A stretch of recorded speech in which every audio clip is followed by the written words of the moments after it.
एक बहुत ही भोला भाला सा आलसी लड़का था।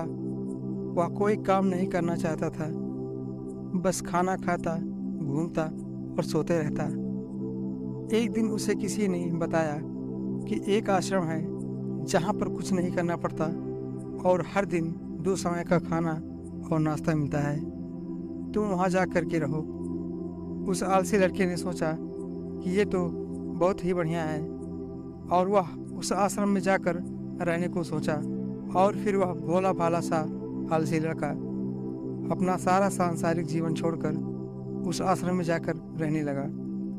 आश्रम में गुरु जी रहते थे। वह कुछ समय सबको प्रवचन देते हैं। वह आलसी लड़का सुनता था, बाकी समय आराम करता था और फिर भर पेट खाना खाकर सो जाता। ऐसे ही उस लड़के का दिन गुजरता गया। एक दिन उस आश्रम में कुछ भी नहीं बना। नाश्ते के समय नाश्ता नहीं मिला। उसने सोचा, नाश्ता नहीं मिला, भोजन तो मिलेगा। अब भोजन के समय भी उसे भोजन नहीं मिला। लड़का दौड़ करके गुरु जी के पास गया और उनसे पूछा, आज भोजन क्यों नहीं बना? गुरु जी ने कहा, आज जितने भी आश्रम के सदस्य हैं उनका उपवास है और तुम्हारा भी आज उपवास है। आज भोजन नहीं बनेगा। वह लड़का आलसी था और उसे भूख भी बहुत लगा था। उसने गुरु जी से बोला कि मैं उपवास नहीं रखूँगा, मुझे भूख लगी है, मैं खाना खाऊंगा। गुरु जी ने बोला, ठीक है, जाओ भंडारे से सामान लेकर के आओ और आश्रम से बाहर ले जा कर के बना लो। लेकिन याद रखना, भोजन बनाने के बाद सबसे पहला भोग भगवान को लगाना और फिर तुम खाना। वह लड़का बोला, ठीक है, और फिर अनाज लेकर नदी की ओर पहुंचा। भोजन पकाने लगा, तैयार हुआ। उसके बाद कहने लगा कि भगवान आइए, पधारिए, भोग लगाइए। अब जब उसे लगा कि भगवान तो आ नहीं रहे, तो फिर कहने लगा कि मुझे मालूम है आपको तो अच्छा खाने की आदत है और मुझे अच्छा भोजन बनाने भी नहीं आता, लेकिन जो भी रूखा सूखा बना है आकर खा लीजिए। भगवान उसकी सरलता पर बहुत ही प्रसन्न हुए और उस लड़के को दर्शन दिए।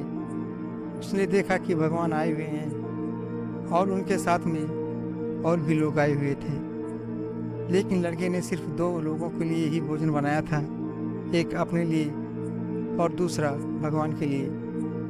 और अब क्योंकि भगवान के साथ जो भी आए थे, तो उसने उस भोजन को सबके सामने ग्रहण करने के लिए रख दिया और उन लोगों ने भोजन किया और वह लड़का कुछ भी नहीं खाया। उसके बाद जब वह जाने लगे तो यह भोला सा आलसी लड़का बोला कि प्रभु आप आए, दर्शन दिए, बहुत अच्छा लगा। मुझे खाने को कुछ नहीं मिला, लेकिन कोई बात नहीं। आपसे एक विनती है कि अगली बार जब आप आइएगा तो कितने लोग आएंगे ये बता दीजिए, ताकि मैं उतने लोगों के लिए भोजन बना कर रखा रहूं। भगवान मन ही मन मुस्कुराए और फिर चले गए। लड़का आश्रम गया। दिन बीतता गया और फिर एकादशी का दिन आया और इस बार उसने 3-4 लोगों के लिए अनाज लेकर के खाना बनाने के लिए नदी के किनारे पहुंचा और उसने बड़े प्रसन्नता से भोजन बनाया और इंतजार करने लगा कि प्रभु आइए और भोग लगाइए। इस बार लड़का देखता है कि भगवान पूरा मंडली लेकर के आए हैं। लड़के ने 3-4 लोगों का भोजन बनाया था और इस बार भी भोजन कम पड़ गया। लड़के ने निराश होकर भोजन को प्रभु के सामने रख दिया। उन्होंने भोजन किया और फिर चले गए और इस बार भी लड़का फिर से भूखा रह गया। अब लड़का फिर आश्रम गया। दिन बीतता गया और फिर एकादशी का दिन आया और इस बार गुरु जी से कहने लगा कि गुरु जी, मुझे इस बार थोड़ा ज़्यादा अनाज दीजिए। गुरु जी सोचने लगे, यह इतना सारा अनाज का करता क्या है, कहीं इसे बेचता तो नहीं है। फिर उन्होंने कहा, ठीक है, भूख से परेशान रहता है। लड़के ने कहा कि नहीं गुरुजी, मैं भूख से परेशान नहीं रहता हूँ। प्रभु के साथ बहुत लोग आते हैं, उनको भी तो भोजन करना पड़ता है। गुरुजी को लगा कि लड़का पागल हो गया है, लेकिन गुरुजी ने सोचा कि चलो एक बार चलकर देखते हैं कि लड़का इस अनाज का करता क्या है। वह भोला सा लड़का अनाज लेकर के नदी के पास पहुंचा और इस बार भोजन बनाया नहीं। उसने सोचा कि प्रभु हर बार ज़्यादा लोगों के लिए कराते हैं, इस बार वह जितने भी आएंगे खुद बना करके भोग लगा लेंगे। और फिर प्रेम से प्रभु को बुलाने लगा। गुरुजी ये सब छुप कर देख रहे थे कि ये भोजन तो बनाया नहीं और प्रभु को बुला रहा है।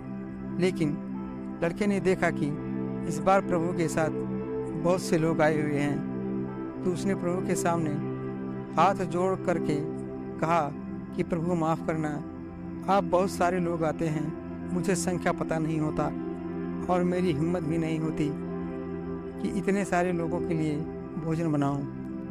आप स्वयं आइए, बनाइए, खाइए और भोग लगाइए। प्रभु मुस्कुराते हैं और अपने साथ आए सभी लोगों के साथ मिल कर के भोजन बनाते हैं। गुरुजी ये सब छुप कर देखते हैं और फिर लड़के के पास आकर के कहते हैं, तुम ये कर क्या रहे हो? लड़का कहता है कि गुरुजी, आपको दिख नहीं रहा है कि भगवान पधार चुके हैं और भी लोग आए हुए हैं, भोजन बन रहा है। गुरुजी ने बोला, पागल हो गया है, मुझे तो कोई दिख नहीं रहा। लड़का गुस्सा हो गया और बोला, प्रभु आप ये क्या कर रहे हो? एक तो मुझे भूखा रखा है और गुरुजी को दर्शन नहीं दे रहे हैं, जो मुझे पागल समझ रहे हैं। कृपा करके गुरुजी को दिख जाओ। भगवान बोले, नहीं, मैं इन्हें नहीं देख सकता। लड़का बोला, क्यों नहीं देख सकते? मेरे गुरुजी तो बहुत महान हैं, बहुत बड़े ज्ञानी और ज्ञाता हैं। भगवान बोले, हाँ, ज्ञानी और ज्ञाता होंगे, लेकिन तुम्हारी तरह सरल नहीं है। जो सरलता तुम में है वो तुम्हारे गुरुजी में नहीं है। लड़के ने ये बात गुरुजी से कह दी कि भगवान कह रहे हैं कि आप में सरलता नहीं है, आप मेरी तरह सरल नहीं हैं, इसीलिए आपको नहीं दिख रहे हैं। गुरुजी की आंखें नम हो गई और रोने लगे और बोले कि बिल्कुल सही कहा, मेरे अंदर तुम्हारी जितना सरलता नहीं है। और फिर माफ़ी मांगने लगे। फिर भगवान ने गुरुजी को भी दर्शन दिए। तो दोस्तों, ये कहानी हमें सिखाती है कि जीवन में सरलता सबसे आवश्यक है। जितने सरल बने रहेंगे उतना जीवन में आगे बढ़ते रहेंगे। जब आप सरल होते हैं तो आप खुद भी मुस्कुराते हैं और दूसरों को भी मुस्कुराने की वजह देते हैं। दोस्तों, कहानी अच्छी लगी हो तो वीडियो को एक लाइक ज़रूर कीजिएगा और चैनल को सब्सक्राइब कीजिएगा।